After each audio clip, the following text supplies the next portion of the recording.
Good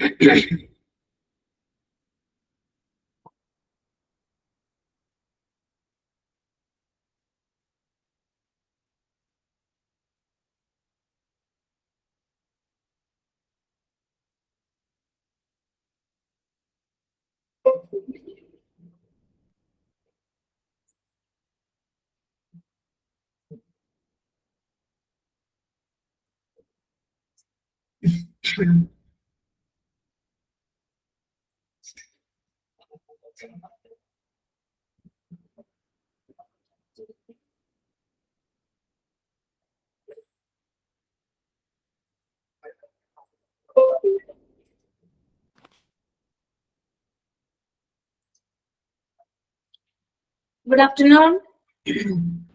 Good afternoon, ma'am. Good afternoon, ma'am. കാണാനൊക്കെ പറ്റുന്നില്ലേ? കാണാൻ പറ്റുന്നുണ്ടോ? കാണാൻ പറ്റുന്നുണ്ട്.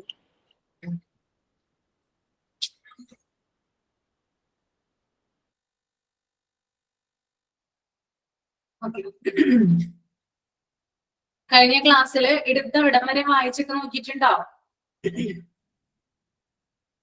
Yes, ma'am. ഓക്കെ, ഡൗട്ട് എന്തെങ്കിലും ഉണ്ടോ? ഇല്ല ഇല്ല. ഓക്കെ, ഞാൻ ചെയ്യാൻ പറ്റുന്നുണ്ട്, പഠിക്കാൻ പറ്റുന്നുണ്ട് അല്ലെ? അപ്പൊ നമ്മള് കഴിഞ്ഞ ക്ലാസ്സില് screening of OP by junior doctors അവിടെ വരെയാണ് എടുത്തു പോയത് അല്ലെ? ഓക്കെ, ഇനി നമുക്കതിന്റെ കണ്ടിന്യൂഷൻ നോക്കാം.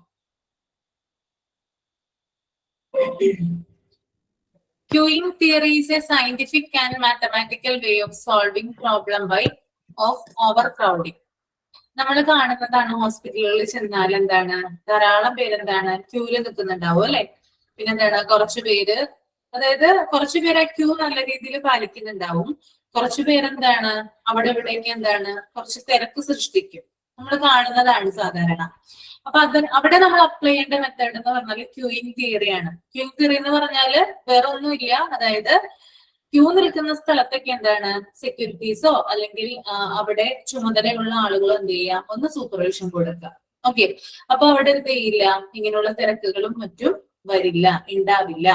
അതുപോലെ തന്നെ നമുക്കിപ്പോ ഒരു ടോക്കൺ നമ്പർ ഒക്കെ കിട്ടുന്നില്ലേ കയ്യില്, ആ ടോക്കൺ നമ്പർ അനുസരിച്ച് തന്നെ എന്ത് ചെയ്യാം, ആളുകള് ക്യൂ നിൽക്കാനായിട്ട് ശ്രമിക്കാം.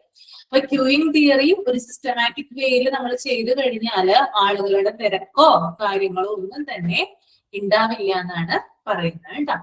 Okay, next point, avoid queue jumping, the act of going ahead of other people, waiting in a line, something instead of waiting one's turn. Okay, അതായത് ഇവിടെ പറയുന്നത് ക്യൂ ജമ്പിങ് ഒഴിവാക്കാനാണ് പറയുന്നത്.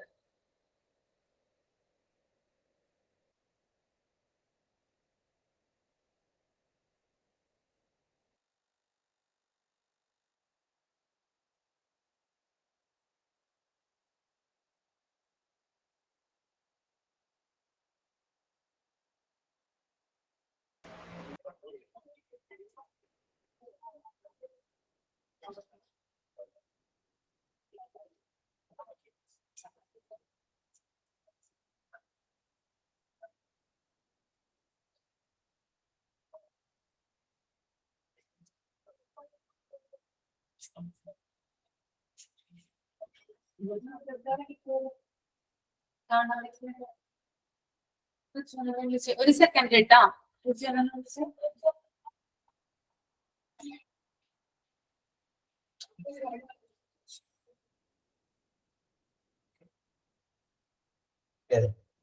ശരി.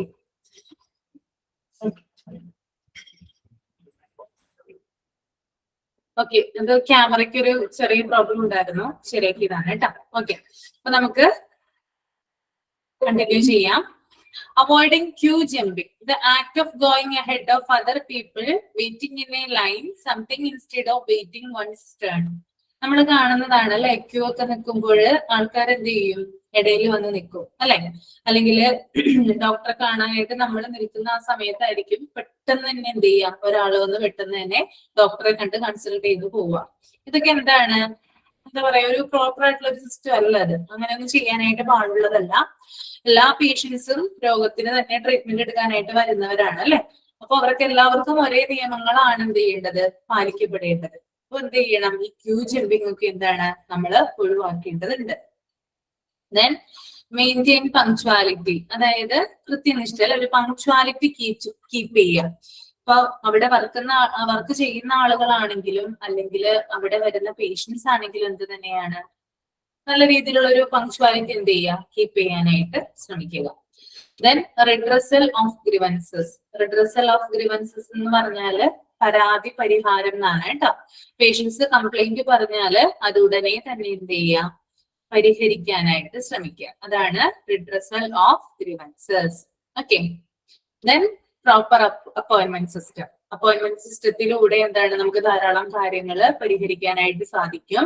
കഴിഞ്ഞ ക്ലാസ്സിൽ നമ്മൾ ഡിസ്കസ് ചെയ്തതാണ് അപ്പോയിന്റ്മെന്റ് സിസ്റ്റം ഇല്ലെങ്കിൽ എന്തൊക്കെയാണ് ഒ പിയിൽ ഉണ്ടാവുന്ന പ്രശ്നങ്ങൾ എന്ന് അല്ലെ. രോഗികളുടെ തിരക്ക് ധാരാളമായിട്ട് അനുഭവപ്പെടും. ഡോക്ടർമാരുടെ റൂമിന് മുമ്പിൽ എന്താ പറയാ രോഗികൾ കാത്തു നിൽക്കേണ്ട അവസ്ഥ വരും. അപ്പൊ എന്താണ് അങ്ങനെയുള്ള പ്രശ്നങ്ങളൊക്കെ പരിഹരിക്കാൻ വേണ്ടിയിട്ട് എന്ത് ചെയ്യണം, പ്രോപ്പർ ആയിട്ടുള്ളൊരു അപ്പോയിന്റ്മെന്റ് സിസ്റ്റം ഉണ്ടായിരിക്കണം. അപ്പൊ ഇത്രയും കാര്യങ്ങളാണ് മെത്തേഡ്സ് ടു സോൾവില് പറയുന്നത് കേട്ടോ.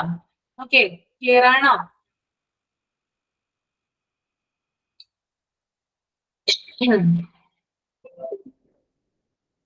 നെക്സ്റ്റ് നമ്മൾ നോക്കുന്നത് clinical records kept in an O P D. എന്തൊക്കെ റെക്കോർഡുകളാണ് ഒരു ഒ പി ഡിയിൽ സൂക്ഷിച്ചു വെക്കുന്നത്?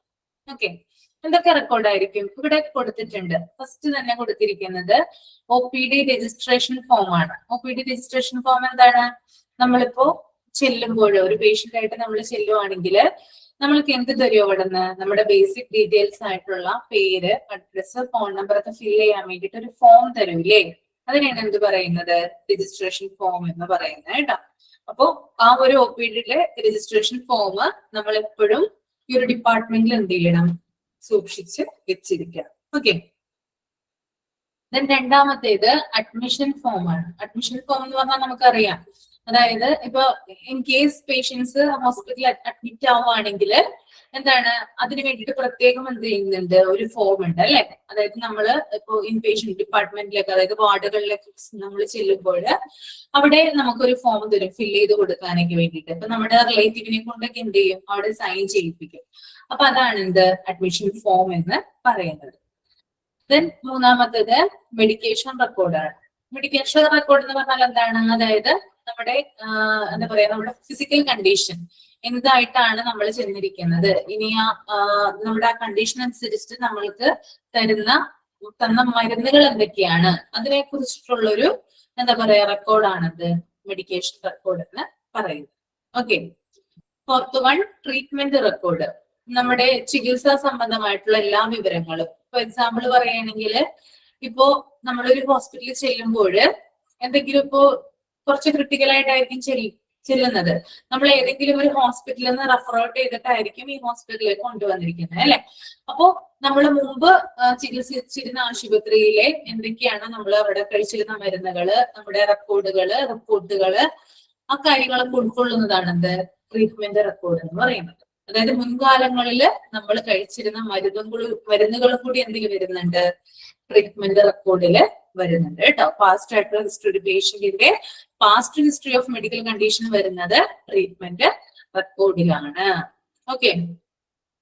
ദെൻ ഇൻവെസ്റ്റിഗേഷൻ റെക്കോർഡ്, അതായത് ഒരു രോഗിയുടെ ബ്ലഡ് ടെസ്റ്റുമായി ബന്ധപ്പെട്ടിട്ടുള്ള റിപ്പോർട്ടുകള്, അതുപോലെ തന്നെ MRIയുമായി ബന്ധപ്പെട്ടിട്ടുള്ള റിപ്പോർട്ടുകള്, ദെൻ എന്താ പറയാ എക്സ്റേയുമായി ബന്ധപ്പെട്ടുള്ള റിപ്പോർട്ടുകള്, ഇതൊക്കെ എന്തിൽ വരുന്നതാണ്, ഇൻവെസ്റ്റിഗേഷൻ റെക്കോർഡില് വരുന്നതാണ്. Okay. Then last one is consent forms. നമുക്കറിയാം അല്ലെ, കൺസെന്റ് ഫോംസ് എന്തിനു വേണ്ടിയിട്ടാണ് സൈൻ ചെയ്യുന്നത്. അതായത് ഒരു പേഷ്യന്റിന് ഇപ്പൊ ഒരു സർജറി ചെയ്യുവാണെങ്കിൽ എന്ത് ചെയ്യും, ഹോസ്പിറ്റലിന്റെ സൈഡിൽ നിന്ന് എന്ത് ചെയ്യും, കൺസെന്റ് ഫോം രോഗിയുടെ പേഷ്യന്റിന്റെ റിലേറ്റീവ്സിന്റെ കയ്യിൽ നിന്ന് എന്ത് ചെയ്യും, സൈൻ ചെയ്ത് മേടിക്കും അല്ലെ. എന്തിനു വേണ്ടിയിട്ടാണ് നമ്മൾ കൺസെന്റ് ഫോം സൈൻ ചെയ്യുന്നേ, നിങ്ങളൊന്ന് കമന്റ് ചെയ്തേ. എന്താണ് റീസൺ, കൺസെന്റ് ഫോം എന്തിനാ സൈൻ ചെയ്ത് കൊടുക്കുന്നത്? ഉത്തരവാദിത്വം ഒന്നും ഇല്ലാതിരിക്കാൻ. ആ ശരിയാണ് അല്ലെ, റെസ്പോൺസിബിലിറ്റി ഇല്ലാതിരിക്കാൻ അല്ലെ. റെസ്പോൺസിബിലിറ്റി ഇല്ലാതിരിക്കാൻ വേണ്ടിയിട്ടാണ്. ആർക്ക് റെസ്പോൺസിബിലിറ്റി, കമന്റ് ചെയ്യൂ കേട്ടോ. ആർക്കാണ് റെസ്പോൺസിബിലിറ്റി? ആരുടെ റെസ്പോൺസിബിലിറ്റിയാ പറഞ്ഞേ? ഹോസ്പിറ്റൽ. വെരി ഗുഡ് കേട്ടോ. ഹോസ്പിറ്റലിന്റെ ഭാഗത്ത് നിന്ന്, അതായത് ഇൻ കേസ് പേഷ്യന്റ് സർജറി സമയത്ത് പേഷ്യന്റ് എന്തെങ്കിലും എന്താ പറയാ സംഭവിക്കുകയാണെങ്കിൽ ഹോസ്പിറ്റൽ അതോറിറ്റിക്ക് അതിൽ യാതൊരുവിധ റെസ്പോൺസിബിലിറ്റി ഇല്ല എന്ന് കാണിക്കാൻ വേണ്ടിയിട്ടാണ് എന്ത് ചെയ്യുന്നത്? കൺസെന്റ് ഫോം സൈൻ ചെയ്ത് മേടിക്കുന്നത്. ഓക്കെ, ഇവിടെ താഴെ തന്നെ ഇതിനെ കുറിച്ച് ഒരു എന്താ പറയാ 2-3 ലൈൻ കൊടുത്തിട്ടുണ്ട്. Every hospital must maintain the medical records relating to her indoor patients for a period of 3 years from the date of commencement of the treatment. അതായത് ഒരു ഇൻഡോർ പേഷ്യന്റ് അല്ലെങ്കിൽ ഒരു അഡ്മിറ്റ് ആയിട്ടുള്ള ഒരു പേഷ്യന്റിനെ സംബന്ധിച്ചിടത്തോളം അവരുടെ മെഡിക്കൽ റെക്കോർഡ് എന്ന് പറയുന്നത് അറ്റ്ലീസ്റ്റ് ഇവിടെ ഒരു പീരീഡ് ഓഫ് ടൈം പറയുന്നത് അല്ലെ 3 years വരെ എന്ത് ചെയ്യണം? സൂക്ഷിച്ചിരിക്കണം ഹോസ്പിറ്റലുകളിൽ കേട്ടോ. അതായത് ഒ പി ഡിയിൽ എന്ത് ചെയ്തിരിക്കണം? ഇയാളുടെ ഒരു റെക്കോർഡ് മെഡിക്കൽ ഫയൽ എന്ന് പറയുന്നത് 3 വർഷം വരെ സൂക്ഷിച്ചിരിക്കണം. അതെന്തിനായിരിക്കും ഇപ്പൊ അങ്ങനെ പറയുന്നേ? അത് നിങ്ങൾ എന്നോട് പറഞ്ഞല്ലേ എന്തിനു വേണ്ടിയിട്ടാണ് കൺസെന്റ് ഫോം സൈൻ ചെയ്യുന്നതെന്ന് പറഞ്ഞു. ഈ 3 വർഷ കാലാവധി എന്തുകൊണ്ടായിരിക്കാം പറയുന്നേ? 3 വർഷ കാലാവധി ഒന്ന് കമന്റ് ചെയ്തേ. എന്തായിരിക്കാം കാരണം? 3 വർഷ കാലാവധി അറിയില്ല. ഓക്കെ, അതായത് ഇപ്പോ എന്താ പറയാ പേഷ്യന്റിന് ഇപ്പോ അവിടെ ചികിത്സിച്ചുകൊണ്ടിരിക്കുന്ന പേഷ്യന്റ് ആണെങ്കിൽ ഇൻഡോർ പേഷ്യന്റിനെ കുറിച്ചിട്ടാണല്ലോ പറയുന്നത്. ചികിത്സിച്ചുകൊണ്ടിരിക്കുന്ന ഒരു പേഷ്യന്റ് ആ ചികിത്സ സമയത്ത് പേഷ്യന്റ് പെട്ടെന്ന് ഡെത്ത് ആവുകയോ അല്ലെങ്കിൽ ഫോർ എക്സാമ്പിൾ കോമയിലാവുകയോ ഒക്കെ ചെയ്തു കഴിഞ്ഞാല് എന്ത് ചെയ്യും? അതായത് എന്തെങ്കിലും ഒരു ആ പേഷ്യന്റ് ഡെത്തില് അല്ലെങ്കിൽ ആ ഒരു കോമ ആയതിന് എന്താണ് അതിന് പിന്നില് എന്തെങ്കിലും ഒരു അബ്നോർമാലിറ്റി ഉണ്ടായാല് അവരുടെ റിലേറ്റീവ്സ് എന്ത് ചെയ്യും? നേരിട്ട് പോലീസിന് ഇൻഫോം ചെയ്യും അല്ലെ.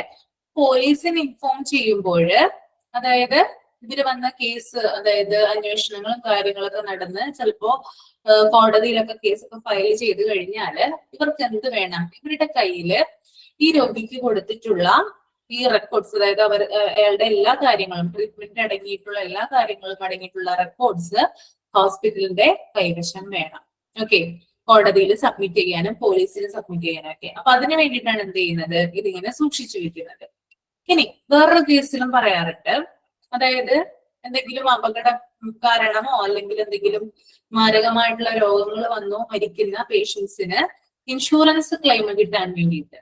ഓക്കെ, അതായത് ഇൻഷുറൻസ് കമ്പനി ആ ഒരു അതോറിറ്റി അവരോട് ചോദിക്കുകയാണ്, അതായത് ഇന്നൊരു രോഗം കൊണ്ടാണ് അല്ലെങ്കിൽ ഇന്നൊരു ആക്സിഡന്റ് കൊണ്ടാണ് രോഗി മരിച്ചതെങ്കിൽ എന്താണ് ഇൻഷുറൻസ് ആ രോഗിക്ക് ഉണ്ടെങ്കിൽ ക്ലെയിം ചെയ്യുക അല്ലെ. അപ്പൊ ക്ലെയിമിന് വേണ്ടിയിട്ട് എന്ത് ചെയ്യും? ഹോസ്പിറ്റൽ അതോറിറ്റിയോട് അവരുടെ മെഡിക്കൽ റെക്കോർഡ്സ് എന്ത് ചെയ്യും? ആവശ്യപ്പെടും. അപ്പൊ അതിന് വേണ്ടിയിട്ട് എന്ത് ചെയ്യാം? ഇങ്ങനെ സൂക്ഷിക്കാം. ഇനി വേറൊരു തരത്തിൽ പറഞ്ഞാല് എന്തെങ്കിലും ഒരു ഇഷ്യൂ ഉണ്ടായി, ഇതുപോലെ തന്നെ ഞാൻ നേരത്തെ പറഞ്ഞല്ലോ പോലീസ് ഇഷ്യൂ അല്ലെങ്കിൽ ഹയർ ആയിട്ടുള്ള ഒരു അതോറിറ്റിയിൽ ഇങ്ങനെയുള്ള ഒരു പേഷ്യന്റ് ഡെത്ത് ആയതിനു ശേഷം ഒരു കേസ് ഒക്കെ വന്നു കഴിഞ്ഞാല് സെൻട്രൽ ഗവൺമെന്റ് ചിലപ്പോൾ നേരിട്ട് ഇടപെട്ട് എന്ത് ചെയ്യാം? പേഷ്യന്റ് റെക്കോർഡ് ആവശ്യപ്പെടാം.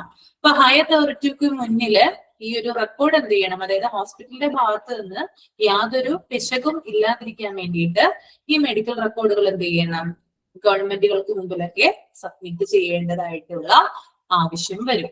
അതുകൊണ്ടാണ് 3 വർഷം വരെ ഈ ഒരു മെഡിക്കൽ റെക്കോർഡ് രോഗിയുടെ നമ്മൾ സൂക്ഷിച്ചു വെക്കുന്നത്, ഹോസ്പിറ്റൽ അതോറിറ്റി സൂക്ഷിച്ചു വെക്കുന്നത് കേട്ടോ. ക്ലിയർ ആണോ? Okay, then job description O P D assistant. എന്തൊക്കെയാണ് ഒ പി ഡി അസിസ്റ്റന്റിന്റെ ജോബ് ഡിസ്ക്രിപ്ഷൻ? ജോലി വിവരങ്ങൾ എന്നാണ് പറയുന്നത് കേട്ടോ. First one, arrangements of necessary instruments for O P D. അതായത് ഒ പി ഡിയില് ഒരു ഒ പി ഡി അസിസ്റ്റന്റ് ഉണ്ട്, അവരുടെ ജോലിയും കാര്യങ്ങളാണ് പറയാൻ പോകുന്നത്. ആദ്യം തന്നെ എന്താ പറയുന്നേ? അതായത് ഒ പി ഡിയിലേക്ക് ആവശ്യമായിട്ടുള്ള അറേഞ്ച്മെന്റ്സ് ചെയ്തു കൊടുക്കുക, അവിടത്തേക്കുള്ള ഉപകരണങ്ങളൊക്കെ എത്തിച്ചു കൊടുക്കുക. അതാരാ ചെയ്യേണ്ടത്? ഒ പി ഡി അസിസ്റ്റന്റ് ആണ് ചെയ്യേണ്ടത്. രണ്ടാമത്തേത്, directing patients from one place to other place inside the hospital. ഒരു രോഗി വന്നു കഴിയുമ്പോൾ അവർക്ക് ചിലപ്പോ കൃത്യമായിട്ട് വഴി അറിയുന്നുണ്ടാവില്ല, ഡിപ്പാർട്ട്മെന്റിലേക്ക് പോവാനായിട്ട് അല്ലെ. അപ്പൊ എന്ത് ചെയ്യണം? ആ രോഗിയെ ഒരു സ്ഥലത്ത് നിന്ന് ഹോസ്പിറ്റലിനുള്ളില് ഒരു സ്ഥലത്ത് നിന്ന് മറ്റൊരു സ്ഥലത്തേക്ക് എന്ത് ചെയ്യണം? മൂവ് ചെയ്യിപ്പിക്കണം, അവരെ പോകാനായിട്ട് സഹായിക്കണം. ഓക്കെ, അതും ആരുടെ ജോലിയാണ്? OPD അസിസ്റ്റന്റിന്റെ ജോലിയാണ്. ഓക്കെ, മൂന്നാമത്തെ point, translating in case of requirement. വിദേശികളൊക്കെ വരുവാണെങ്കിൽ, അല്ലെങ്കിൽ ഇപ്പൊ നമ്മുടെ നാട്ടിൽ ധാരാളം ബംഗാളികളും ബീഹാറികളും ഒക്കെ ഉണ്ട് അല്ലെ. ഇവരൊക്കെ വരുമ്പോൾ എന്താണ്, അവർക്ക് ചിലപ്പോൾ മലയാളം അറിയുന്നുണ്ടാവില്ല, നമ്മുടെ ഭാഷ അറിയുന്നുണ്ടാവില്ല, ഇംഗ്ലീഷ് അറിയാത്തവരുണ്ട്. അപ്പൊ അവരുടെ ഭാഷയിൽ, ഇപ്പൊ അവരുടെ ഭാഷ എന്താണ്, കൂടുതലായിട്ട് ഹിന്ദിയാണല്ലോ. ഹിന്ദിയിൽ എന്ത് ചെയ്യണം? അവർക്ക് ട്രാൻസ്ലേറ്റ് ചെയ്ത് കൊടുക്കണം. ആരാ ചെയ്യുന്നേ? OPD അസിസ്റ്റന്റ് ആണ് ചെയ്യുന്നത്. ഇനി വിദേശികളൊക്കെ ആണെങ്കിൽ, അതായത് അറബ് നാട്ടിൽ ഇപ്പൊ അറബികളൊക്കെ വരുവാണെങ്കിൽ അവരുടെ ഭാഷയിൽ എന്ത് ചെയ്യണം? നമ്മളത് ട്രാൻസ്ലേറ്റ് ചെയ്ത് കൊടുത്തിരിക്കണം എന്നാണ് പറയുന്നത്. അറ്റ്ലീസ്റ്റ് എന്ത് ചെയ്യാം? നമ്മൾ ഇംഗ്ലീഷ് അറിഞ്ഞിരിക്കുക. ഇംഗ്ലീഷ് ആകുമ്പോൾ എന്താണ്, ഒരുവിധം ആളുകൾക്കൊക്കെ അറിയാനായിട്ട് സാധിക്കും. മറ്റുള്ള സംസ്ഥാനങ്ങളിൽ നിന്നൊക്കെ വരുന്നവർക്കൊക്കെ, അല്ലെങ്കിൽ മറ്റുള്ള രാജ്യങ്ങളിൽ നിന്ന് വരുന്നവർക്കൊക്കെ അറിയാൻ സാധിക്കും. അപ്പൊ നമ്മള് ഇംഗ്ലീഷിൽ അവരോട് പറയാനായിട്ട് ശ്രമിക്കാം. അത് നിങ്ങൾ പഠിക്കും കേട്ടോ. അതായത് ഇപ്പൊ നിങ്ങൾക്ക് ഇംഗ്ലീഷിനെ കുറിച്ച് ഇവിടെ നിങ്ങൾക്ക് ബേസിക് നോളജ് തരുന്നുണ്ട്. അത് കൂടാതെ നിങ്ങൾ അവിടെ ചെന്ന് കഴിയുമ്പോൾ കുറച്ചൊരു എന്താ പറയാ ട്രെയിനിങ് കാര്യങ്ങളൊക്കെ കിട്ടിക്കഴിയുമ്പോൾ നിങ്ങൾ സ്വതവേ അല്ലെങ്കിൽ നിങ്ങൾ സ്വയം എന്ത് ചെയ്യും? ഇംഗ്ലീഷ് കൈകാര്യം ചെയ്യാനായിട്ട് നിങ്ങൾക്ക് ഫ്ലുവൻസി വരും കേട്ടോ. അതേക്കുറിച്ച് യാതൊരു പേടിയും വേണ്ട. അപ്പൊ അങ്ങനെയുള്ള കാര്യങ്ങളൊക്കെ എന്ത് ചെയ്യുക? അതായത് ഈ ട്രാൻസ്ലേഷൻ എന്ത് ചെയ്യുക? ചെയ്തു കൊടുക്കുക. Next, passing case sheets to other departments. അതായത് മറ്റ് ഡിപ്പാർട്ട്മെന്റിലേക്ക് കേസ് ഷീറ്റുകൾ എന്ത് ചെയ്യുക? പാസ് ചെയ്യുക.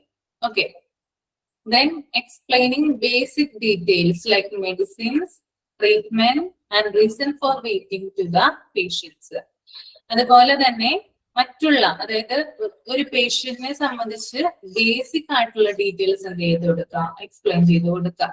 അവരുടെ മരുന്നുകളെ കുറിച്ച് അവരോട് പറഞ്ഞു കൊടുക്കുക.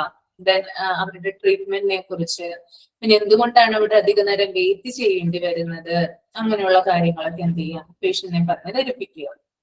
Then assist your new medical record open. Okay, അതായത് ഒരു പുതിയ മെഡിക്കൽ റെക്കോർഡ് ഓപ്പൺ ചെയ്യുന്നതിന് വേണ്ടിയിട്ട് അവരെ സഹായിക്കുക, ഹെൽപ്പ് ചെയ്യുക. അതായത് ഇപ്പോ ഒരു പേഷ്യന്റിന് എഴുതാനൊന്നും വയ്യാത്ത പേഷ്യൻസ് ഒക്കെ ഉണ്ടാവുക അല്ലെ, അക്ഷരാഭ്യാസം ഇല്ലാത്ത പേഷ്യൻസ് ഉണ്ടാവാം. അവരെന്ത് ചെയ്യണം? നമ്മൾ സഹായിക്കണം. അവരുടെ പേരും ഡീറ്റെയിൽസ് ഒക്കെ ചോദിച്ചുകൊണ്ട് അവരെന്ത് ചെയ്യുക? അവർക്ക് വേണ്ടിയുള്ള കാര്യങ്ങളൊക്കെ ഒന്ന് ഫിൽ ചെയ്ത് കൊടുക്കുക. Okay, then ensure customer satisfaction. അതായത് കസ്റ്റമറിന്റെ സാറ്റിസ്ഫാക്ഷൻ ഉറപ്പുവരുത്തുക. അവരുടെ ഇഷ്ടത്തിനനുസരിച്ച് എന്ത് ചെയ്യുക? നമ്മൾ ഓരോ കാര്യങ്ങളും ചെയ്യാനായിട്ട് ശ്രമിക്കുക കേട്ടോ. ഓക്കെ, ഇത്രയും കാര്യങ്ങളാണ് ഇതിൽ വരുന്നത്, ജോബ് ഡിസ്ക്രിപ്ഷൻ ഓഫ് OPD അസിസ്റ്റന്റിൽ വരുന്നത്. ദെൻ ഇവിടെ ഒരു ഫോം കൊടുത്തിട്ടുണ്ട്. നമ്മുടെ കമ്പ്യൂട്ടറിൽ ഇങ്ങനെയാണ് ഒരു രോഗിയെ അല്ലെങ്കിൽ ഒരു രോഗിക്ക് പുതിയൊരു മെഡിക്കൽ റെക്കോർഡ് ഓപ്പൺ ചെയ്യുന്നത് കേട്ടോ. അതിനകത്ത് ആദ്യം പേഷ്യന്റ് ID കൊടുത്തിട്ടുണ്ട്, പിന്നെ പേഷ്യന്റ് ഡീറ്റെയിൽസ് ആയിട്ടുള്ള രജിസ്ട്രേഷൻ നമ്പർ, അതുപോലെ ഡേറ്റ്, അതുപോലെ തന്നെ first name, last name, gender, occupation, date of birth, age, പിന്നെ blood group, marital status, address, city, contact number, consultation doctor, ഇതിന്റെ ഒക്കെ വിവരങ്ങൾ എന്തെങ്കിലും കൊടുത്തിട്ടുണ്ട്. ആ ഒരു പേഷ്യന്റിന്റെ മെഡിക്കൽ റെക്കോർഡ് ഓപ്പൺ ചെയ്യുമ്പോൾ ഈ കാര്യങ്ങളൊക്കെ നമുക്ക് കാണാനായിട്ട് സാധിക്കും. Okay, next guest relation. അപ്പൊ OPD അസിസ്റ്റന്റ് ക്ലിയർ ആയ നിങ്ങൾക്ക്? എന്നോട് പറയണ്ടല്ലോ, ക്ലിയർ അല്ലേ? Okay, next job guest relation officer. Just ഒന്ന് 2 മിനിറ്റ് ഒന്ന് വായിച്ചു നോക്കാം കേട്ടോ, എന്നിട്ട് ഞാൻ എക്സ്പ്ലെയിൻ ചെയ്തു തരാം.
ഓക്കെ, വായിച്ചോ? ഓക്കെ. ഗസ്റ്റ് റിലേഷൻ ഓഫീസർ എന്ന് പറഞ്ഞാല് പേര് പോലെ തന്നെയുണ്ട്. അതായത് ഗസ്റ്റുമായിട്ട് കൂടുതലായിട്ട് റിലേഷൻ ഉള്ള ഓഫീസറാണ് അത് ഗസ്റ്റ് റിലേഷൻ ഓഫീസർ എന്ന് പറയുന്നത്. അതായത് കസ്റ്റമറിനെ കൈകാര്യം ചെയ്യാൻ കഴിയുന്ന വ്യക്തി. Okay, guest relation officer also known as A guest relation coordinator or guest relation specialist is a customer service centered employee who essentially greets.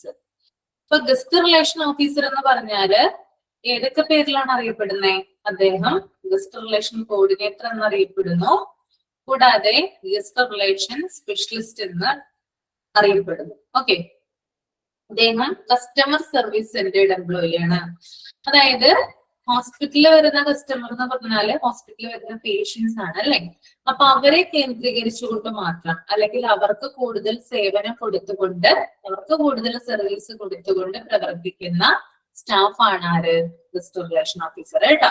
അപ്പൊ 3 പേരുകളുണ്ട്. ഗസ്റ്റ് റിലേഷൻ ഓഫീസർ എന്നറിയപ്പെടുന്നു, ഗസ്റ്റ് റിലേഷൻ കോർഡിനേറ്റർ എന്നറിയപ്പെടുന്നു, ആൻഡ് ഗസ്റ്റ് റിലേഷൻ സ്പെഷ്യലിസ്റ്റ് എന്നറിയപ്പെടുന്നു. Important ആണ് കേട്ടോ പേരുകൾ. Okay, പിന്നെ ഇദ്ദേഹം ആരാണ്? Is a customer service centred employee. കസ്റ്റമറിന് കൂടുതൽ സേവനങ്ങൾ കൊടുത്തുകൊണ്ട് പ്രവർത്തിക്കുന്ന സ്റ്റാഫാണ്. ഓക്കെ, ദെൻ അദ്ദേഹത്തിന്റെ ജോബ് റെസ്പോൺസിബിലിറ്റീസ് ആണ് ഇനി പറയാൻ പോകുന്നത്. Guest relation representatives are available to assist patients and families by answering questions, explaining hospital policies, customer service, and helping to resolve issue related to hospital services. Okay, അതായത് ഇവരെന്ത് ചെയ്യുന്നുണ്ട്? പേഷ്യന്റിനെ assist ചെയ്യുന്നുണ്ട് അല്ലെ. എങ്ങനെ അസിസ്റ്റ് ചെയ്യുന്നേ? അതായത് അവർക്ക് വേണ്ടിയിട്ടുള്ള കാര്യങ്ങൾ ചെയ്തു കൊടുത്തുകൊണ്ട് എന്ത് ചെയ്യുന്നു? പേഷ്യന്റിനെ സഹായിക്കുന്നു. പേഷ്യന്റിനെ മാത്രമാണ് സഹായിക്കുന്നത്? ഒരിക്കലും അല്ല അല്ലെ.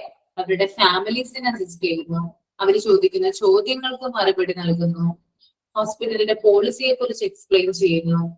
അപ്പൊ കസ്റ്റമർ സർവീസ് എന്ത് തന്നെ ആയിക്കോട്ടെ, ആ കാര്യങ്ങളൊക്കെ ചെയ്തു കൊടുക്കുന്നത് ആരാണ്? അത് ഗസ്റ്റ് റിലേഷൻ ഓഫീസറാണ്. കൂടാതെ എന്തെങ്കിലും ഇഷ്യൂ ഉണ്ടായിക്കഴിഞ്ഞാല്, പേഷ്യന്റ് എന്തെങ്കിലും ഒരു ഇഷ്യൂ ഉണ്ടായിക്കഴിഞ്ഞാല് അത് പരിഹരിക്കുന്നതും ആരാണ്? ഗസ്റ്റ് റിലേഷൻ ഓഫീസറാണ്. Okay, then attend to enquiries requested by the guest, customer or foreign patients regarding facilities provided and everything else. അതായത് ഗസ്റ്റുകള് പറയുന്നതിനനുസരിച്ച്, മീൻസ് ഗസ്റ്റുകൾ എന്തെങ്കിലും അന്വേഷണങ്ങളായിട്ട് വന്നാലോ എൻക്വയറീസുമായിട്ട് വന്നു കഴിഞ്ഞാല് അവർക്ക് വേണ്ടിയിട്ടുള്ള എല്ലാ കാര്യങ്ങളും ചെയ്തു കൊടുക്കുന്നത് ഗസ്റ്റ് റിലേഷൻ ഓഫീസറാണ്. അപ്പൊ വിദേശത്ത് നിന്ന് വരുന്ന പേഷ്യൻസ് ആണെങ്കിലും അവർക്ക് വേണ്ടിയിട്ടുള്ള കാര്യങ്ങൾ ചെയ്തു കൊടുക്കുന്നത് ആരാണ്? ഈ ഒരു ഗസ്റ്റ് റിലേഷൻ ഓഫീസറാണ് കേട്ടോ. ഓക്കെ, PRO വേറെയാണ് കേട്ടോ. PRO വേറെയാണ്, ഗസ്റ്റ് റിലേഷൻ ഓഫീസർ വേറെയാണ്. ഓക്കെ, ദെൻ മൂന്നാമത്തേത്, check if adequate welcome facilities are available for everyone whose arrival is on the list. അതായത് ഈ ഗസ്റ്റ് റിലേഷൻ ഓഫീസറുടെ അടുത്ത് അവിടെ വരുന്ന പേഷ്യൻസിന്റെ ആയാലും വിസിറ്റേഴ്സിന്റെ ആയാലും എന്നൊരു ലിസ്റ്റ് ഉണ്ടാവണം. ആ ലിസ്റ്റ് അനുസരിച്ച് അവർക്ക് വേണ്ടിയിട്ടുള്ള വെൽക്കം ഫെസിലിറ്റീസ് എന്ത് ചെയ്യുക? ചെയ്തു കൊടുക്കുക. Okay, then fourth point, attend to VIPs, very important person with more attention. VIPsന് കൂടുതൽ ഇമ്പോർട്ടൻസ് കൊടുക്കുക. നമുക്കറിയാലേ, സെലിബ്രിറ്റികളൊക്കെ വരുമ്പോൾ അവർക്ക് പ്രത്യേകമായിട്ടുള്ള പരിഗണനയാണ് കിട്ടുന്നത്. നമ്മുടെ സാധാരണ പേഷ്യൻസ് ഒക്കെ അവിടെ ഉണ്ടാവുമ്പോൾ ഇവര് വന്നു പോകുന്നതിട്ട് നമ്മൾ കാണണമെന്നില്ല. അവർ പെട്ടെന്ന് വന്നു പെട്ടെന്ന് പോയി, ഇതാ വന്നു ഇതാ പോയി എന്നുള്ളൊരു സ്ഥിതിയാണ് അവരുടെ അല്ലെ. അതായത് അറിയില്ല എന്തുകൊണ്ടാ? കാരണം അവർക്ക് വെയിറ്റ് ചെയ്യേണ്ട ആവശ്യമില്ല. അവർക്ക് എന്താ പറയാ, എല്ലാ തരത്തിലുള്ള ഫെസിലിറ്റീസ് അവിടെ അവൈലബിൾ ആണ്, ഹോസ്പിറ്റലിൽ അവൈലബിൾ ആണ് അല്ലെ. അപ്പൊ ഇതൊക്കെ ചെയ്തു കൊടുക്കുന്നത് ആരാ? അത് ഗസ്റ്റ് റിലേഷൻ ഓഫീസറാണ് കേട്ടോ. ഇപ്പൊ മമ്മൂട്ടി മോഹൻലാലും ഒക്കെ വന്നു കഴിഞ്ഞാല് അവർക്ക് വേണ്ടിയിട്ടുള്ള സൗകര്യങ്ങൾ ആര് ചെയ്തു കൊടുക്കും? ഈ ഗസ്റ്റ് റിലേഷൻ ഓഫീസർ ചെയ്തു കൊടുക്കും. ഓക്കെ,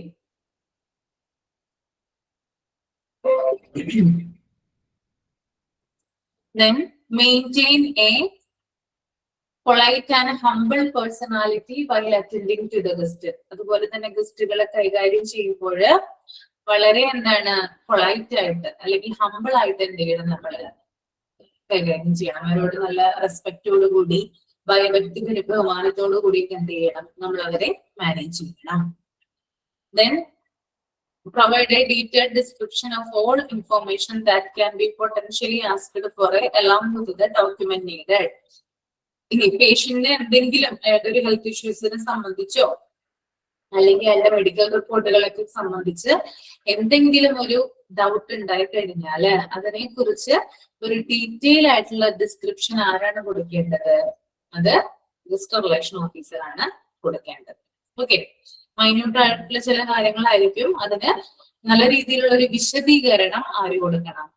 ഗസ്റ്റ് റിലേഷൻ ഓഫീസർ കൊടുക്കണം. Then take care of each and everything the guest might need and for to avoid last minute rush. പിന്നെ പേഷ്യൻസ് ഒക്കെ വരുമ്പോൾ അവർ സിസ്റ്റമാറ്റിക് ആയിട്ട് കൈകാര്യം ചെയ്യുന്നതിലൂടെ ഒരു അവസാന നിമിഷത്തെ ലാസ്റ്റ് മിനിറ്റ് റഷ് നമുക്ക് ഒഴിവാക്കാനായിട്ട് സാധിക്കും. എല്ലാവരെയും കൂടെ എന്ത് ചെയ്യരുത്, ഒരുമിച്ച് മാനേജ് ചെയ്യാനായിട്ട് നിൽക്കരുത്. ഓരോരുത്തർക്കും എന്ത് ചെയ്യാം, ഓരോ പേഷ്യൻസിനും അവരുടേതായിട്ടുള്ള ടൈം കൊടുത്തിട്ട് എന്ത് ചെയ്യാം, അവരുടെ കാര്യങ്ങള് നടപ്പിലാക്കുക. ഇതാണ് കേട്ടോ. Then check the amenities for their quality and proper provision to leave no ground for complaints.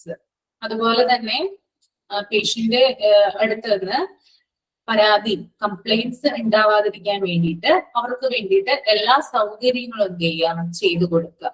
നല്ല ഉയർന്ന ക്വാളിറ്റിയിലുള്ള സർവീസുകൾ അവർക്ക് നമുക്ക് പ്രൊവൈഡ് ചെയ്യാം. അമ്യൂണിറ്റീസ് എന്ന് പറഞ്ഞാല് സൗകര്യങ്ങൾ എന്നാണ് കേട്ടോ, സൗകര്യങ്ങൾ. Okay. Then ensure maintenance of proper information in the database. രോഗികളുടെ ഡാറ്റാബേസിലുള്ള ഇൻഫോർമേഷൻസ് എന്ത് ചെയ്യുക, മെയിൻറ്റെയിൻ ചെയ്യുക. ഇപ്പൊ ഗസ്റ്റ് റിലേഷൻ ഓഫീസർക്ക് അവരുടേതായിട്ടുള്ള ഒരു ചെയർ, അതുപോലെ ഒരു ടേബിള്, ഒരു സിസ്റ്റം അതൊക്കെ ഉണ്ടാവും. അതിനകത്ത് എന്ത് ചെയ്യണം, പേഷ്യന്റിനെ സംബന്ധിച്ച് ഇപ്പൊ അവിടെ എന്തെങ്കിലും പരാതിയൊക്കെ ആയിട്ട് ആരെങ്കിലും വന്നു കഴിഞ്ഞാല് അവരെ പറ്റിയുള്ള ഡീറ്റെയിൽസ് ഡാറ്റാബേസിൽ എന്ത് ചെയ്യണം, കീപ്പ് ചെയ്യണം. Then work in close contact with the manager and get in touch with him whenever needed. മാനേജറുമായിട്ട്, അതായത് അയാളുടെ ഗസ്റ്റ് റിലേഷൻ ഓഫീസറുടെ സുപ്പീരിയർ ആയിട്ടിരിക്കുന്ന ഒരാളുമായിട്ട് എന്ത് ചെയ്യണം, നമ്മള് ഈ ഒരു guest relation officer close contact വെക്കണം. ഓക്കെ, എന്നാൽ മാത്രമാണ് നല്ല രീതിയിൽ എന്ത് ചെയ്യാൻ പറ്റുക, ഈ ഒരു ഓഫീസർക്ക് വർക്ക് ചെയ്യാനായിട്ട് സാധിക്കുക. Then have a thorough knowledge of hospital, medical and non-medical departments and its functioning. Okay, അതായത് ഇത് പറയുന്നത് മെഡിക്കൽ ഹോസ്പിറ്റലിന്റെ എല്ലാ തരത്തിലുമുള്ള, അതിപ്പോ അഡ്മിനിസ്ട്രേറ്റീവ് ഏരിയയിലായാലും ക്ലിനിക്കൽ ഏരിയയിലായാലും രണ്ടു ഏരിയ തമ്മിൽ വ്യത്യാസമുണ്ട് അല്ലെ. ഈ ഏരിയകളെ കുറിച്ചിട്ട് എന്താണ്, അറിവുകൾ ഉണ്ടായിരിക്കണം. ഏതെങ്കിലും ഒരു പേഷ്യന്റ് എന്തെങ്കിലും ഒരു കാര്യം ഡൗട്ട് വന്ന് ചോദിക്കുകയാണെങ്കിൽ അത് എനിക്ക് അറിയില്ല എന്ന് എന്ത് ചെയ്യരുത്, പറയാനായിട്ട് പാടില്ല. ഹോസ്പിറ്റലിലെ എല്ലാത്തരം ഫംഗ്ഷൻസിനെ കുറിച്ചും, അത് മെഡിക്കൽ ആയിക്കോട്ടെ നോൺ മെഡിക്കൽ ആയിക്കോട്ടെ, ഇദ്ദേഹത്തിന് അറിവില്ലാതിരിക്കണം. ഓക്കെ, ഇത്രയും കാര്യങ്ങളാണ് ഗസ്റ്റ് റിലേഷൻ ഓഫീസറെ കുറിച്ച് പറയാനുള്ളത് കേട്ടോ. ഓക്കെ, ക്ലിയർ ആണോ ഗസ്റ്റ് റിലേഷൻ ഓഫീസർ? ഓക്കെ, അപ്പൊ നമ്മുടെ ഈ ഒരു ഔട്ട് പേഷ്യന്റ് ഡിപ്പാർട്ട്മെന്റ് എന്ന് പറയുന്ന ഒരു ചാപ്റ്റർ ഇന്ന് ഇവിടെ തീർന്നു കേട്ടോ. എന്തെങ്കിലും ഡൗട്ട് ഉണ്ടെങ്കിൽ ഒന്ന് കമന്റ് ചെയ്യൂ കേട്ടോ.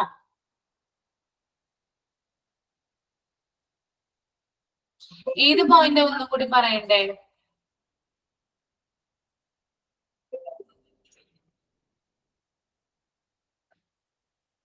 ഏതാ പോയിന്റ്? എല്ലാം പറയണോ? ഓക്കെ, ആദ്യത്തേത് ഞാൻ പറഞ്ഞു, പേഷ്യന്റിനായാലും പേഷ്യന്റ് ഫാമിലിക്ക് ആയാലും എല്ലാ എന്താ പറയാ, അവരുടെ എല്ലാ പ്രോബ്ലംസ് അല്ലെങ്കിൽ അവർ എന്തൊക്കെ ക്വസ്റ്റ്യൻസ് ആണ് ചോദിക്കുന്നത് അതിനുള്ള ആൻസേഴ്സ് കൊടുക്കുന്നു. ഹോസ്പിറ്റലിന്റെ പോളിസിനെ കുറിച്ച് പറഞ്ഞു കൊടുക്കുന്നു. അങ്ങനെ എല്ലാത്തരം എന്തെങ്കിലും ഇഷ്യൂ ഉണ്ടെങ്കിൽ അത് പരിഹരിച്ചു കൊടുക്കുന്നു.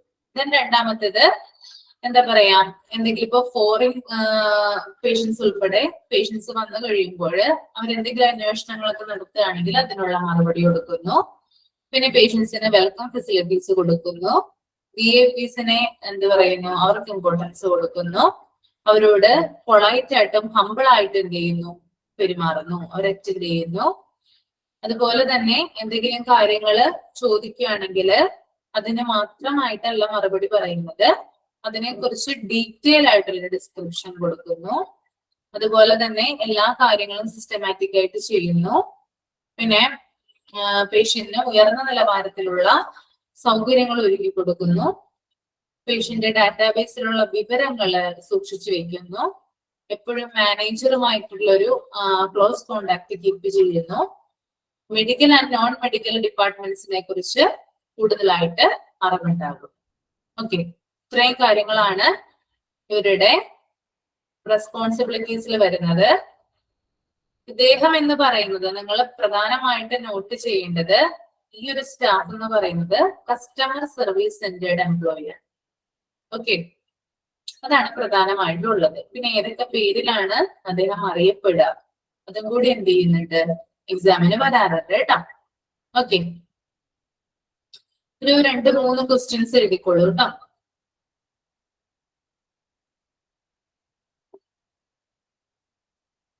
അമ്യൂണിറ്റീസ് എന്ന് പറഞ്ഞാൽ സൗകര്യങ്ങൾ എന്നാണ്. ക്വസ്റ്റ്യൻ എഴുതിക്കോളൂ. Which of the following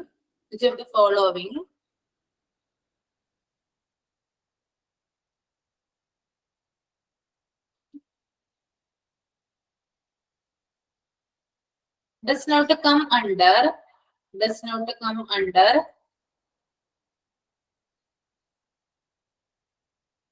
clinical records kept in an OPD? Which of the following does not come under clinical records kept in an OPD? Option A, medication record.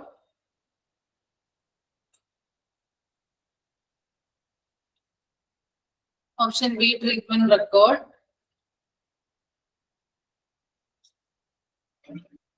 Option C, consent form. Option D, none of the above.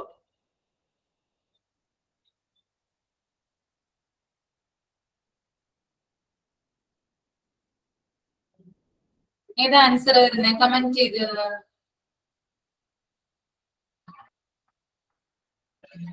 Answer ഏതാ വരാ?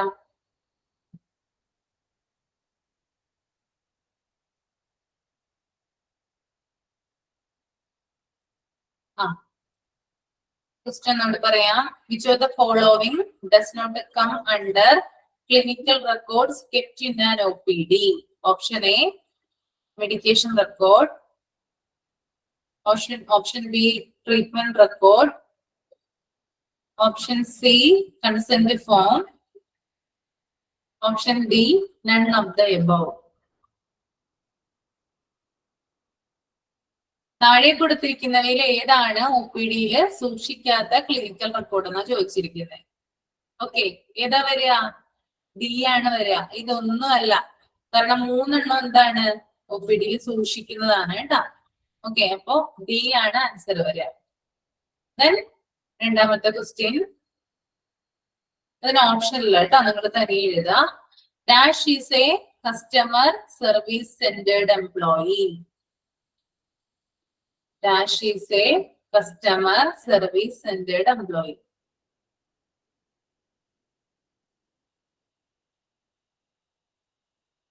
ആരാണ് customer service centred employee? ആരാ?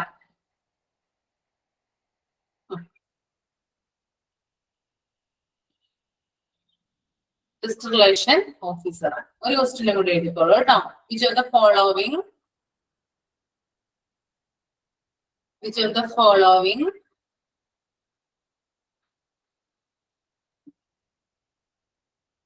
does not come under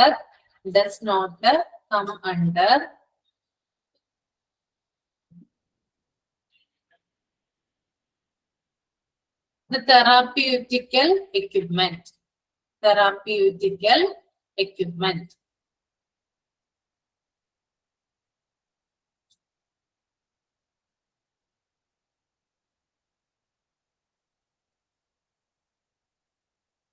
Option A, nebulizer.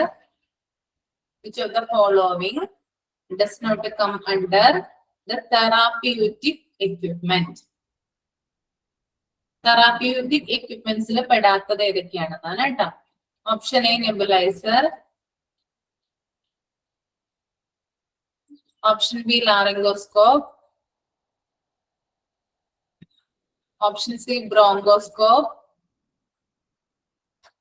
Option D, IV set.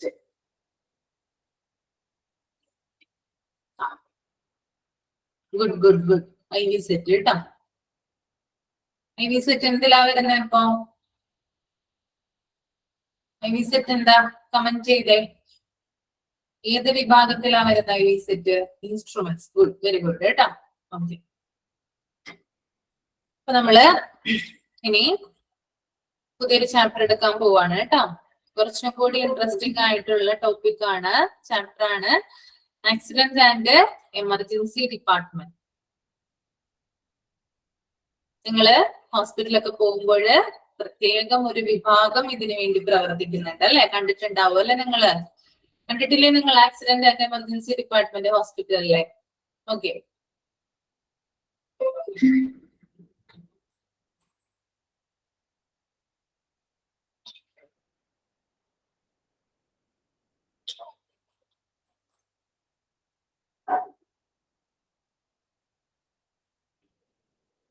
Okay, ശ്രദ്ധിച്ചിരിക്കുക കേട്ടോ.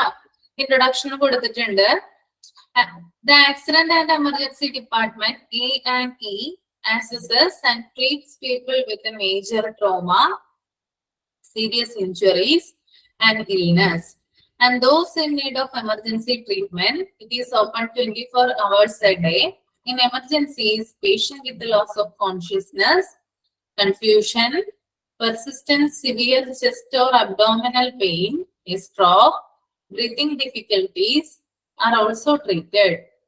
It has alternative names: casualty, emergency department, emergency room. Okay. അപ്പോ accident and emergency department എന്ന് പറയുന്നത് അത്യാഹിത രോഗികൾക്ക് വേണ്ടിയിട്ടുള്ളതാണ് അല്ലെ? അതായത് നമുക്കറിയാം, എന്തെങ്കിലും ഒരു അപകടം പറ്റിയിട്ടോ അല്ലെങ്കിൽ എന്താ പറയാ എന്തെങ്കിലും രോഗം ക്രിട്ടിക്കൽ ആയിട്ടോ അങ്ങനെ വരുന്ന പേഷ്യൻസിനെയാണ് ഇവിടെ പ്രവേശിപ്പിക്കുന്നത്, ഈ ഒരു ഡിപ്പാർട്ട്മെന്റിൽ പ്രവേശിപ്പിക്കുന്നത് അല്ലെ? അപ്പൊ ഇവിടെ പ്രത്യേകിച്ച് എടുത്ത് പറയുന്നുണ്ട് ഏതൊക്കെ രോഗികളെയാണ് ഇവിടെ ട്രീറ്റ് ചെയ്യുന്നതെന്നാണ് ആദ്യം തന്നെ കൊടുത്തിരിക്കുന്നത്. നിങ്ങൾ നോക്കിയേ, എന്നിട്ട് ആദ്യം പറയുന്നുണ്ട് മേജർ ട്രോമ. മേജർ ട്രോമയുമായിട്ട് വരുന്ന രോഗികൾ എന്ത് ചെയ്യും? ഈ ഒരു ഡിപ്പാർട്ട്മെന്റിൽ നമ്മള് ചികിത്സിക്കും. അതുപോലെ തന്നെ സീരിയസ് ഇഞ്ചുറീസ് ആൻഡ് ഇൽനെസ്, ഗുരുതരമായിട്ടുള്ള പരിക്കുകൾ പറ്റുന്നവരെ അല്ലെങ്കിൽ ഗുരുതരമായിട്ട് രോഗങ്ങളുള്ളവരെയൊക്കെ എന്ത് ചെയ്യും? ഇവിടേക്ക് കൊണ്ടുവരും. ദെൻ എന്താ പറയാ, ഏതൊക്കെയാണ് ആർക്കൊക്കെയാണ് എമർജൻസി ട്രീറ്റ്മെന്റ് ആവശ്യമുള്ളത് അവരേക്ക് പ്രവേശിപ്പിക്കുന്നത് ഈ ഒരു വിഭാഗത്തിലാണ്. ഇനി ഇത് 24 മണിക്കൂറും ഓപ്പൺ ആയിരിക്കും. നമ്മുടെ സാധാരണ OP പോലെയല്ല അല്ലെ? എന്താ പറയാ, എപ്പോഴാണെന്ന് അറിയില്ല എന്ന് പറഞ്ഞ പേഷ്യൻസ് ഏത് സമയം എന്ത് ചെയ്യാം, ചിലപ്പോ ഈ ഒരു ഡിപ്പാർട്ട്മെന്റിലേക്ക് വരാം. രാത്രിയെന്നോ പകലെന്നോ വ്യത്യാസമില്ല അല്ലെ? അപ്പോ 24 മണിക്കൂർ പ്രവർത്തിക്കുന്ന ഹോസ്പിറ്റലിലെ ഒരു വിഭാഗമാണെന്ത്? Accident and emergency department. ഇനി അതുപോലെ തന്നെ ഞാനിപ്പോ നേരത്തെ പറഞ്ഞു, major trauma, serious injuries, illness, അങ്ങനെയുള്ള കാര്യങ്ങൾ കൂടാതെ ചില പേഷ്യൻസിന് എന്ത് വരാം? ബോധം നഷ്ടപ്പെടാം, ലോസ് ഓഫ് കോൺഷ്യസ്നസ്, ബോധം കെട്ട് വീഴാം. അങ്ങനെയുള്ള പേഷ്യൻസിനെ ഇങ്ങോട്ടാ കൊണ്ടുവരുന്നത്? ഈ ഒരു ഡിപ്പാർട്ട്മെന്റിലേക്കാണ് കൊണ്ടുവരുന്നത്. അതുപോലെ തന്നെ ചില പേഷ്യൻസിന് കൺഫ്യൂഷൻ വരാം. ഓക്കെ, അതായത് അവർ പറയുന്ന കാര്യങ്ങളിൽ സ്ഥിരതയില്ലാതിരിക്കുക. പെട്ടെന്ന് എന്താ പറയാ, ചില പേഷ്യൻസിനൊക്കെ നമ്മൾ കണ്ടിട്ടില്ല, അതായത് എന്തൊക്കെയോ, അതായത് ഒരു റിലേഷൻ ഇല്ലാതെ കാര്യങ്ങളൊക്കെ പറഞ്ഞുകൊണ്ടിരിക്കുക, കൺഫ്യൂഷൻസ് ഉണ്ടാവുക. അങ്ങനെയുള്ള രോഗികളെ കൊണ്ടുവരുന്നു. അതുപോലെ തന്നെ നിരന്തരമായിട്ടുള്ള അല്ലെങ്കിൽ കഠിനമായിട്ടുള്ള നെഞ്ചുവേദനയോ അല്ലെങ്കിൽ വയറുവേദനയോ അങ്ങനെയുള്ള രോഗികളെ ഇങ്ങോട്ട് കൊണ്ടുവരുന്നുണ്ട്, ഈ ഒരു ഡിപ്പാർട്ട്മെന്റിലേക്ക് കൊണ്ടുവരുന്നുണ്ട്. ദെൻ സ്ട്രോക്ക് വന്നിട്ട് വരുന്ന പേഷ്യൻസിനെ എവിടേക്ക് കൊണ്ടുവരുന്നുണ്ട്? ഈ ഒരു ഡിപ്പാർട്ട്മെന്റിലേക്ക് കൊണ്ടുവരുന്നുണ്ട്. അതുപോലെ തന്നെ ബ്രീത്തിങ് ഡിഫിക്കൽട്ടീസ്, ശ്വസിക്കാനായിട്ട് ബുദ്ധിമുട്ട് അനുഭവപ്പെടുന്ന ആളുകളെയും ഈ ഒരു ഡിപ്പാർട്ട്മെന്റിലേക്കാണ് കൊണ്ടുവരുന്നത്. അത് ഇത്രയും രോഗങ്ങളുള്ള അല്ലെങ്കിൽ ഇത്രയും കണ്ടീഷനിൽ ഇരിക്കുന്ന ആളുകളെയാണ് A&E എന്ന് പറയുന്ന ഡിപ്പാർട്ട്മെന്റിലേക്ക് പ്രവേശിപ്പിക്കുക. ഓക്കെ, ദെൻ ഇതിന് പല പേരുകളുണ്ട്. ഓക്കെ, ഓരോ ഹോസ്പിറ്റലുകളിലും വ്യത്യസ്തമായിട്ടുള്ള പേരുകളാണ് ഇതിനുള്ളത്. ചില ഹോസ്പിറ്റലുകളിൽ കാഷ്വാലിറ്റി എന്നാണ് അറിയപ്പെടുക. നമ്മുടെ ഗവൺമെന്റ് ഹോസ്പിറ്റലിലൊക്കെ കാഷ്വാലിറ്റി എന്നാണ് ഈ ഒരു വിഭാഗം അറിയപ്പെടുന്നത് കേട്ടോ. Then emergency department ED എന്നറിയപ്പെടും. ചില വലിയ ഹോസ്പിറ്റലുകളിലൊക്കെ ED എന്നാണ് അറിയപ്പെടുന്നത്. ഇനി മറ്റു ചില ഹോസ്പിറ്റലുകളാണെങ്കിൽ ER എന്നാണ് അറിയപ്പെടുക. ഓക്കെ, അപ്പോ ഇത്തരം പേരുകളിലാണ് casualty, emergency department, emergency room എന്ന് അറിയപ്പെടുന്നത് ഏത് ഡിപ്പാർട്ട്മെന്റിനെയാണ്? ആക്സിഡന്റ് ആൻഡ് എമർജൻസി ഡിപ്പാർട്ട്മെന്റിനെയാണെന്ന് ഓർത്ത് വെക്കുക കേട്ടോ. ദെൻ അടുത്തത് ലൊക്കേഷൻ ഓഫ് എമർജൻസി ഡിപ്പാർട്ട്മെന്റ്. എവിടെ ആയിരിക്കണം, അതായത് എന്തായിരിക്കണം, എവിടെയാണ് ഈ ഒരു ഡിപ്പാർട്ട്മെന്റിന്റെ ലൊക്കേഷൻ വരുന്നത്, സ്ഥാനം എവിടെയായിരിക്കണം എന്നാണ് പറയുന്നത്. And the first one, located on the ground floor. അതായത് ഏറ്റവും താഴത്തെ നിലയിലായിരിക്കണം എന്തുള്ളത്, ഈ ഒരു വിഭാഗം പ്രവർത്തിക്കേണ്ടത്.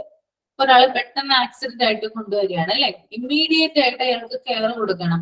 ഏറ്റവും മുകളിലത്തെ നിലയിൽ കൊണ്ടുപോയി ഈ ഒരു ഡിപ്പാർട്ട്മെന്റ് വെച്ചാല് അയാൾക്ക് പെട്ടെന്നുള്ള ഒരു കെയർ കിട്ടുമോ? ഒരിക്കലും ഇല്ല അല്ലെ. ഏറ്റവും അയാൾക്ക് പെട്ടെന്ന് കെയർ കിട്ടാൻ വേണ്ടിയിട്ട് ഗ്രൗണ്ട് ഫ്ലോറിലായിരിക്കണം ഈ ഒരു ഡിപ്പാർട്ട്മെന്റ് സ്ഥിതി ചെയ്യേണ്ടത്. Then separate entrance or emergency entrance away from main entrance. Main എൻട്രൻസിൽ നിന്ന് മാറി സെപ്പറേറ്റ് ആയിട്ടുള്ള ഒരു എൻട്രൻസ് ഉണ്ടായിരിക്കണം. ഓക്കെ, അതായത് നമുക്കറിയാം ഹോസ്പിറ്റലില് എന്താ പറയാ, മെയിൻ ആയിട്ട് ഒരു എൻട്രൻസ് ഉണ്ടാവും അല്ലെ, അതിനകത്ത് കൂടിയാണ് പേഷ്യൻസും വാഹനങ്ങളും ഒക്കെ വരുന്നത്. അവിടെ ഭയങ്കരമായിട്ട് തിരക്കുണ്ടാവും. ഇമ്മീഡിയറ്റ് ആയിട്ട് കെയർ ആവശ്യം ഉള്ളൊരു രോഗിയാണെങ്കിൽ ആ തിരക്കിലൂടെ ഈ രോഗിയെ കൊണ്ടുവരാൻ സാധിക്കില്ല. അപ്പൊ എന്ത് വേണം, സെപ്പറേറ്റ് ആയിട്ട് ഒരു എൻട്രൻസ് ഈ ഒരു ഡിപ്പാർട്ട്മെന്റിന് വേണ്ടിയിട്ട് മാത്രം ഉണ്ടായിരിക്കണം. Then ambulance parking area should be available. Ambulance park ചെയ്യാനുള്ള ഏരിയ അവൈലബിൾ ആയിരിക്കും. ഓക്കെ, ആംബുലൻസിലാണല്ലോ കൂടുതലും രോഗികള് ഇവിടേക്ക് വരിക.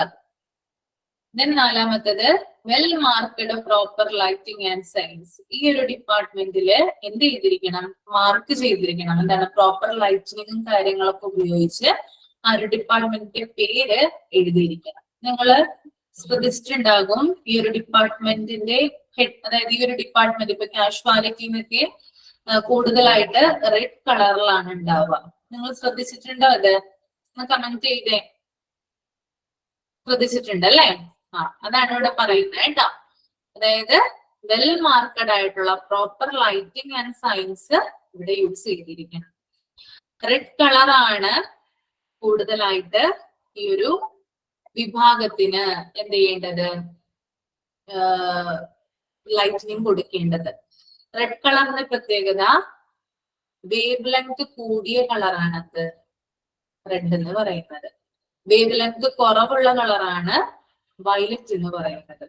റെഡ് കളർ ആണെങ്കിൽ നമുക്ക് ഈസിലി വിസിബിൾ ആൻഡ് ആക്സസിബിൾ ആണ്. നമുക്ക് എത്ര ദൂരെ നിന്നും എന്ത് കാണാം, ഈ റെഡ് കളർ കാണാനായിട്ട് സാധിക്കും. ഇപ്പോ ഒരു ആക്സിഡന്റ് പറ്റിയ ഒരു പേഷ്യന്റിനെ കൊണ്ടുവരുവാണെങ്കിൽ, അതായത് ഹോസ്പിറ്റലിന്റെ അടുത്ത് തന്നെ എന്താ പറയാ, ഹോസ്പിറ്റലിലെ ആ ഒരു കോമ്പൗണ്ടിൽ തന്നെ ആംബുലൻസ് പ്രവേശിക്കുമ്പോൾ ഈ ഒരു ലൈറ്റിനിങ് കൊണ്ട് എന്ത് ചെയ്യാൻ പറ്റും, ആ ഒരു വാഹനത്തിൽ ഇരിക്കുന്ന അല്ലെങ്കിൽ ആംബുലൻസ് ഡ്രൈവറിന് എവിടെയാണ് ആ ഒരു വിഭാഗം സ്ഥിതി ചെയ്യുന്നത് അല്ലെങ്കിൽ ആ ഒരു ലൊക്കേഷൻ എവിടെയാണെന്ന് മനസ്സിലാക്കാനായിട്ട് സാധിക്കും. ഓക്കെ, അപ്പോ ഇമ്മീഡിയറ്റ് കെയർ വേണ്ടി വരുന്ന രോഗികളെ എത്രയും പെട്ടെന്ന് എത്തിക്കാൻ വേണ്ടിയിട്ട് ആ ഒരു ഡിപ്പാർട്ട്മെന്റ് എവിടെയാണെന്ന് അറിയാൻ വേണ്ടിയിട്ട് ആണെന്ത് ചെയ്യുന്നത്, റെഡ് കളറ് യൂസ് ചെയ്യുന്നത്.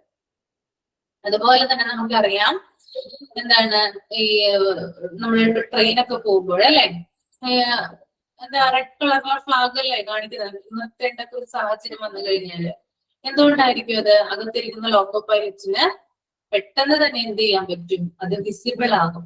അതുകൊണ്ടാണ് റെഡിന് കൂടുതലും ഏറ്റവും കൂടുതൽ ദൂരം സഞ്ചരിക്കുക കളർ കേട്ടോ. ഇതാണ് വേവ് ലെങ്ത് കൂടിയ കളർ എന്ന് പറയുന്നത്. ഓക്കെ, അടുത്ത point, easily visible accessible from the streets. അത് ഞാൻ നേരത്തെ പറഞ്ഞു, അതായത് സ്ട്രീറ്റ്സിൽ നിന്ന്, അതായത് റോഡിൽ നിന്നൊക്കെ എന്താണ് പെട്ടെന്ന് എന്ത് ചെയ്യാൻ പറ്റണം, ഈ ഒരു ലൊക്കേഷൻ, ഇതിന്റെ ലൊക്കേഷൻ എവിടെയാണെന്ന് അറിയാനായിട്ട് സാധിക്കണം. Then last point, close to medical records department, elevators, radiology, laboratory, reduced operational cost and critical time. Okay, അതായത് ഈ ഒരു എമർജൻസി ഡിപ്പാർട്ട്മെന്റ് എന്ന് പറയുന്നത് മെഡിക്കൽ റെക്കോർഡ് ഡിപ്പാർട്ട്മെന്റിന്റെ അടുത്തായിരിക്കണം സ്ഥിതി ചെയ്യേണ്ടത്. അതെന്തുകൊണ്ടാണ് അങ്ങനെ പറയുന്നേ? ഇപ്പൊ പെട്ടെന്ന് ഒരു ആക്സിഡന്റ് ആയിട്ട് ഒരാളെ കൊണ്ടുപോകുന്നു വിചാരിക്കാം. നമ്മൾ ആദ്യം എങ്ങോട്ടല്ല പോകേണ്ടത്? OPD-യിലേക്കല്ല പോകേണ്ടത് അല്ലെ, ഈ ഒരു ഡിപ്പാർട്ട്മെന്റിലേക്കാ പോകേണ്ടത്. അയാൾക്ക് ആദ്യം അവിടെ ഫസ്റ്റ് എയ്ഡ് കൊടുത്തതിന് ശേഷമാണ് എന്ത് ചെയ്യുന്നത്, അയാളുടെ ഫയലും കാര്യങ്ങളൊക്കെ എടുക്കുന്നത്. അപ്പൊ പെട്ടെന്ന് തന്നെ എന്ത് ചെയ്യണം, ഇയാൾക്ക് ട്രീറ്റ്മെന്റ് ആരംഭിക്കുന്നതിന് വേണ്ടിയിട്ട് ഇയാളുടെ മെഡിക്കൽ റെക്കോർഡുകൾ എന്ത് ചെയ്യണം, നമ്മൾ എടുക്കണം അല്ലെ. ചിലപ്പോൾ ആ രോഗി വന്നിരിക്കുന്ന പേഷ്യൻസ് അവിടെ ചികിത്സയിലുള്ളതായിരിക്കാം, അല്ലെങ്കിൽ പുതുതായിട്ട് ചിലപ്പോ ഫയൽ ഓപ്പൺ ചെയ്യേണ്ടതായിരിക്കാം. അപ്പൊ ആ ഒരു ഡിപ്പാർട്ട്മെന്റ് എന്ന് പറയുന്നത് അടുത്ത് തന്നെയായിരിക്കണം. അതുപോലെ തന്നെ എലവേറ്റേഴ്സ് അടുത്തായിരിക്കണം എന്ന് പറയുന്നുണ്ട്. ചിലപ്പോൾ ഈ പേഷ്യന്റിനെ ചിലപ്പോ മുകളിൽ വേറൊരു ഡിപ്പാർട്ട്മെന്റിൽ ചിലപ്പോ കൺസൾട്ട് ചെയ്യേണ്ട ആവശ്യകത ഉണ്ടാവാം. ഓക്കെ, അതായത് വേറൊരു ഡോക്ടറെ ചിലപ്പോൾ കാണിക്കാനുള്ള ഒരു ഇത് വന്നേക്കാം. അങ്ങനെയാകുമ്പോ അദ്ദേഹത്തിന്റെ അടുത്ത് കൊണ്ടു ചെല്ലണം അല്ലെ. അപ്പൊ അത് മുകളിലാണെങ്കിൽ എന്ത് വേണം, എലവേറ്റേഴ്സ് അത്യാവശ്യമാണ്. റേഡിയോളജി, സ്ട്രോക്ക് വന്ന പേഷ്യൻസ് ഒക്കെ ആണെങ്കിൽ സ്ട്രോക്ക് ആണെന്ന് ഉറപ്പിക്കാൻ വേണ്ടിയിട്ട് MRI ചെയ്യണം അല്ലെ. അപ്പൊ MRI ചെയ്യുമ്പോൾ നമുക്ക് ഉറപ്പിക്കാൻ പറ്റും അയാളുടെ ഫർദർ ട്രീറ്റ്മെന്റ് എന്തൊക്കെയാണ് അയാൾക്ക് ചെയ്യേണ്ടത്. ഇപ്പൊ റേഡിയോളജി ഡിപ്പാർട്ട്മെന്റ് അടുത്ത് തന്നെ ആയിരിക്കണം ഉണ്ടായിരിക്കേണ്ടത്. ദെൻ ലബോറട്ടറി, ഇപ്പോ ധാരാളം ബ്ലഡ് ഒക്കെ നഷ്ടപ്പെട്ടിട്ടാണ് രോഗി വന്നിട്ടുള്ളതെങ്കിൽ അയാൾക്ക് ഉടനെ തന്നെ എന്ത് ചെയ്യണം, ബ്ലഡ് അകത്തേക്ക് കയറ്റണം അല്ലെ അയാളുടെ ബോഡിയിലേക്ക്. അപ്പൊ അയാളുടെ ബ്ലഡ് ഗ്രൂപ്പ് എന്താണെന്ന് അറിഞ്ഞിരിക്കണം. അതിന് വേണ്ടിയിട്ട് എന്ത് ചെയ്യണം, ലബോറട്ടറിയെ നമ്മൾ ഡിപ്പെൻഡ് ചെയ്യേണ്ടത്. അപ്പൊ ആ ലബോറട്ടറിയും എന്ത് ചെയ്യണം, അടുത്ത് തന്നെ ആയിരിക്കും. ഇപ്പൊ അദ്ദേഹത്തിന്റെ ക്രിട്ടിക്കൽ ടൈം, അത് ഇത്രയും പെട്ടെന്ന് രോഗിയുടെ ജീവൻ രക്ഷിക്കാൻ വേണ്ടിയിട്ടാണ് ഇത്രയും സൗകര്യങ്ങള് നമ്മള് അടുത്ത് തന്നെ എന്ത് ചെയ്തിരിക്കുന്നത്, വെച്ചിരിക്കുന്നത് കേട്ടോ. ഓക്കെ, അപ്പൊ ഇത്രയും കാര്യങ്ങളാണ് ലൊക്കേഷൻ ഓഫ് എമർജൻസി ഡിപ്പാർട്ട്മെന്റിൽ. ക്ലിയർ ആണോ? ഓക്കെ, അപ്പൊ ഇന്ന് ഞാൻ ഇവിടം വരെ എടുക്കുന്നുള്ളൂ.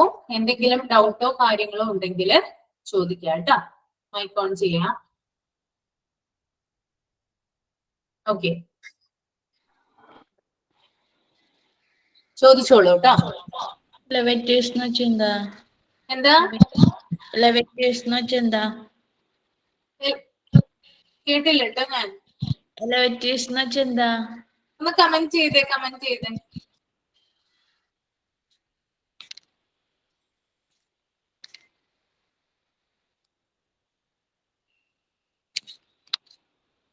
എലവേറ്റേഴ്സ് ആണ് ഉദ്ദേശിക്കുന്നത്. ലിഫ്റ്റ് ആണ് കേട്ടോ. ലിഫ്റ്റ് ആണ് കേട്ടോ. ലിഫ്റ്റിംഗ് സംവിധാനമാണ് മുകളിലേക്ക് എത്തിക്കുന്നതിന് വേണ്ടിയിട്ട്.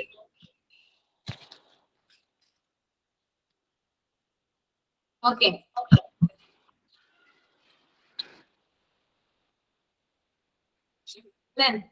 ചോദിച്ചോളൂ.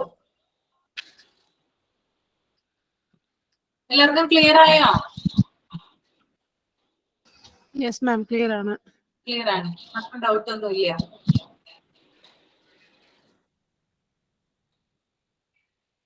ആ ഇൻട്രൊഡക്ഷനിൽ പ്രധാനമായിട്ടും ഏതൊക്കെ രോഗങ്ങൾ അല്ലെങ്കിൽ ഏതൊക്കെ കണ്ടീഷനുള്ള പേഷ്യൻസിനെയാണ് ഡിപ്പാർട്ട്മെന്റിൽ കൊണ്ടുവരുന്നതെന്ന് കൊടുത്തിട്ടുണ്ട്.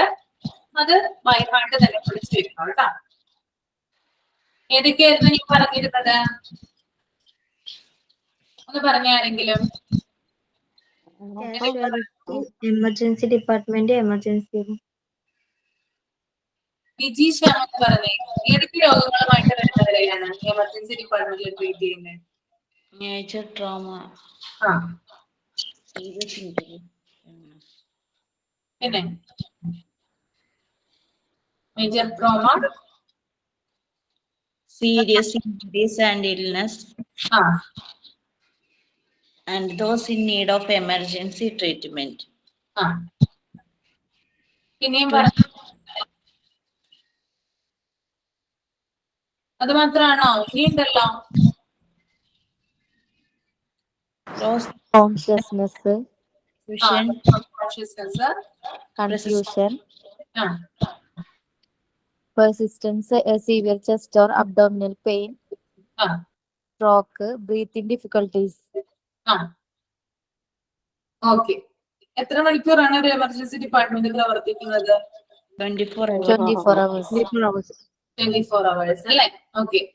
ഗവൺമെന്റ് ഹോസ്പിറ്റൽ സാധാരണ എമർജൻസി ഡിപ്പാർട്ട്മെന്റ് ഏത് പേരിൽ അറിയപ്പെടാം? Casualty. Casualty. ഓക്കെ. ED എന്നും ER എന്ന് അറിയപ്പെടുന്നത് തന്നെയാ. Accident and emergency department. Easily visible and accessible ആയിട്ടുള്ള കളർ ഏതാ? Red.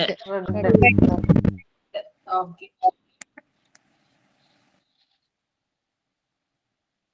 ഏതൊക്കെ ഡിപ്പാർട്ട്മെന്റ് അടുത്തായിരിക്കണം ഈ ഒരു emergency department? Medical records Medical department, records department, elevators, radiology and laboratory. laboratory. Rotary. Okay.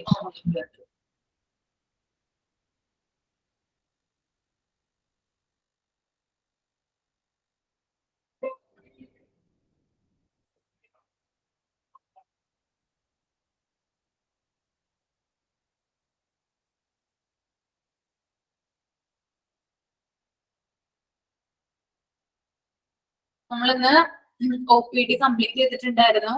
OPD ആദ്യം തുടങ്ങി തന്നെ ഒന്ന് ജസ്റ്റ് വായിക്കാം കേട്ടോ. എന്തെങ്കിലും അതിനകത്ത് മനസ്സിലാവാത്തുണ്ടെങ്കിൽ ചോദിക്കാം